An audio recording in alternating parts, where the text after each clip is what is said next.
Hello everyone. हमारी आज की कहानी है गन्ना जवाहर का तीसरा भाग। यह 18वीं शताब्दी के मध्य का वह समय था जब मुगल साम्राज्य के सिमटते वैभव का निस्तेज होता सूर्य अस्ताचल की ओर बढ़ रहा था और भरतपुर के महाराजा सूरजमल के रूप में ब्रजमंडल की जाट शक्ति का प्रादुर्भाव तीव्र गति से हो रहा था। महाराजा सूरजमल का ज्येष्ठ पुत्र कुंवर जवाहर सिंह अपनी मर्दानगी, वीरता और हृदय की विशालता के लिए चर्चित था। वह युवराज की हैसियत से डीग के किले में रहता था तथा चढ़ती जवानी से ही कई युद्धों में भाग लेकर शत्रुओं को अपने पराक्रम और शौर्य का लोहा मनवा दिया था। प्रेम का क्षेत्र भी युद्ध के मैदान की भांति त्याग और समर्पण का भाव चाहता था। आगरा में दूर ही से मिली वह कमसिन सुंदर युवती अचानक ही अपने अनिंद्य रूप सौंदर्य के जादू से उसके हृदय पटल पर अंकित हो ही गई थी। उस पर एक क्षण में शीघ्र पुनर्मिलन का वचन लेकर उसने अपने अंतःस्थल के आकर्षण और प्रेम का जो एहसास करा दिया था, उसको संजोए हुए धड़कते दिल से जवाहर सिंह डीग तो चला आया था, परंतु एक अपूर्व बेकरारी भी साथ ले आया था। आगरा की उस बेबाक रूप सी जिसका वह नाम भी नहीं पूछ सका, उसकी चेतना पर छा गई थी। उसी के ख्यालों में डूबकर देर रात उसकी आंखें लगी। नींद भी आई तो ख्वाब में उसी के रंग रूप का इंद्रधनुष चमकता रहा। सुबह सवेरे सूरज निकलने से पहले ही जवाहर सिंह ने बिस्तर छोड़ दिया। नित्य कर्मों से निवृत्त होकर उसने सफ़ेद धोती पर हरे रंग का अंगरखा पहना और सिर पर वसंती रंग का साफा बांधा। साइस उसका बादामी घोड़ा लेकर तैयार खड़ा था। जवाहर सिंह जब तलवार को म्यान में लगाते हुए घोड़े की ओर जा रहा था तो उसके अंगरक्षकों के कान खड़े हुए। उनमें से एक ने कहा, अगर कुंवर जी कहीं बाहर जा रहे हैं तो हमें तैयार होने का समय दीजिए। रुककर जवाहर सिंह बोले, आगरा जा रहा हूँ, किंतु अकेला। हम आपको अकेला नहीं जाने देंगे, चाहे दूरी क्यों न बनाए रहें। कुछ पता नहीं कौन दुश्मन कहाँ घात लगाए बैठा है।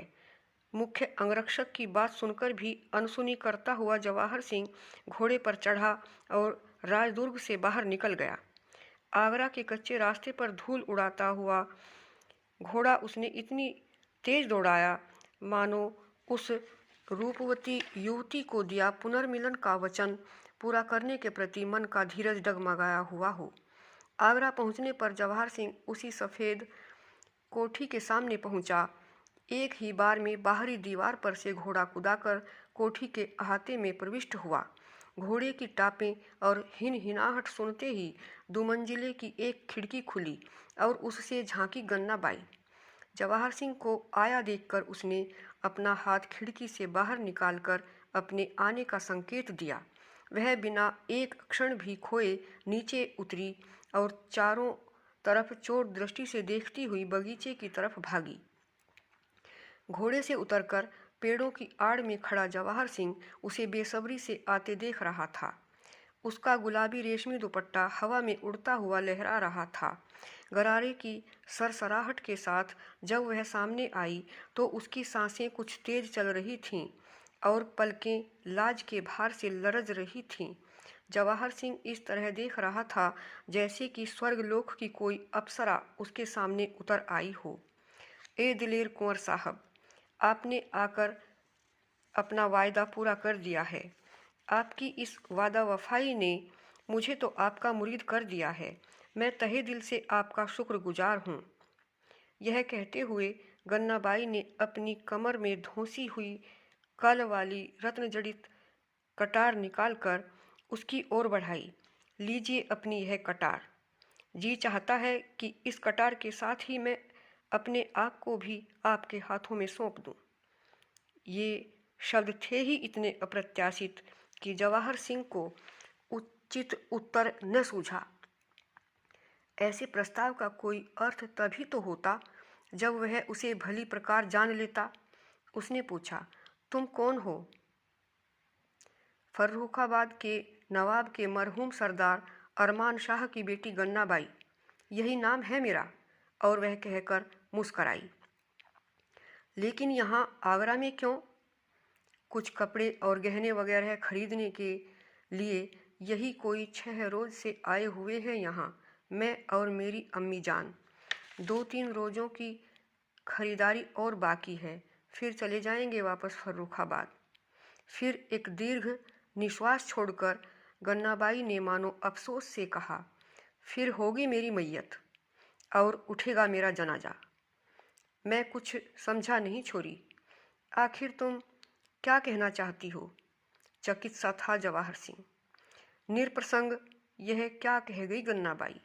उसने अपने आप को सयत्न संभाला और दिल्ली के मुगलिया दरबार के वजीर बूढ़े खुसट शिहाबुद्दीन इदमत उद्दौला से होने वाले अपने निकाह की बाबत कुछ भी बताना अनुचित समझा, क्योंकि जिस खूबसूरत जज्बे को वह अपनी मोहब्बत व वफ़ा का नाम देकर एहसास कराना चाहती थी, उसे मजबूरी और लाचारगी मान लिया जाएगा।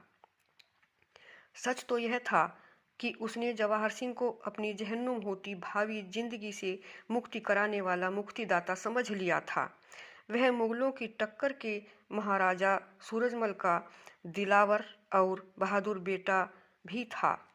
उसकी ऐसी सच्ची और मासूम वादा वफाई ने दिल की गहराइयों को उसके प्रति सचमुच की मोहब्बत से लबरेज कर दिया। लिहाजा उसे अपना बनाने की योजना को अंजाम देने की नीयत से गन्नाबाई सहसा दांतों में दुपट्टे का पल्लू दबाकर एक पुरकशिश अदा से खिलखिलाकर हंस पड़ी। साथियों, इस कहानी का चौथा भाग आप अगली वीडियो में सुनेंगे। अगर आपको यह कहानी अच्छी लगी हो तो इसे लाइक करें, शेयर करें और सब्सक्राइब अवश्य करें। धन्यवाद।